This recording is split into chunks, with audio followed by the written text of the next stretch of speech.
Hi, and thanks for logging on to the Daily Dvar, and here's a brand new halacha for you, and it's for Sunday, the second day of June. Here we go. On Shabbos, I want you to watch out usually for a couple of malachas, a couple of work things that you're not allowed to do that sometimes people do inadvertently. Number one, you're eating, and a little bit of food falls onto your clothing, and you're like, ugh, and you just, without thinking, just quickly dab a little bit of water on the stain and just kind of rub it with your hand or a piece of material and just kind of quickly smush out the stain from whatever it is that you were wearing. And you might not be allowed to do that because it could be considered laundering the clothing when you get that spot out totally, so be careful not to do that, or if you want to do it, speak to a rabbi about the particular way that you're doing it, because in certain ways, in certain circumstances, it's 100% disallowed on Shabbos.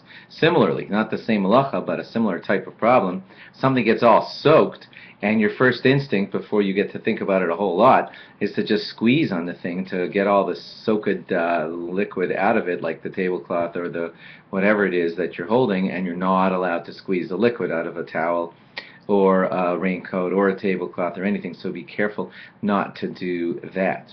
Another example would be the little screw on the tip of your glasses falls out and you just want to pop it back in, and that's also in one way a certain type of work that you're not allowed to do on Shabbos, so please be careful about that. That's not allowed.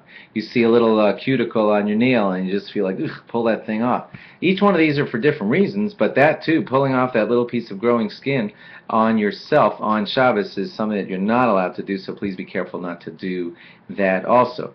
A little piece of hair somewhere that's bugging you because of whatever reason and you just want to pull it right out with your two fingers, tweezer or whatever, you're not allowed to pull a hair out from anywhere on you on Shabbos. That's considered growing in its spot, and that's not allowed to be done. Please be watchful for all of these kinds of things, little fix-it things around the house, something's loose and you just want to knock the thing back in.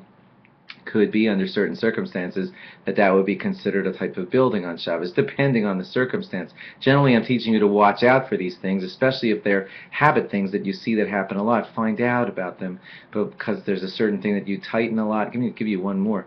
You put on your tzitzis and you notice that the last knot on your tzitzis is all loose and you just re-tighten it. Wow, that could be the malacha of tightening a knot on Shabbos, which is not allowed. I do not want to give you the impression that you can't do anything on Shabbos, but be watchful for these types of things. If you see a repetitive action, especially that you know happens a lot, ask about it so you won't inadvertently be guilty of violating Shabbos ever.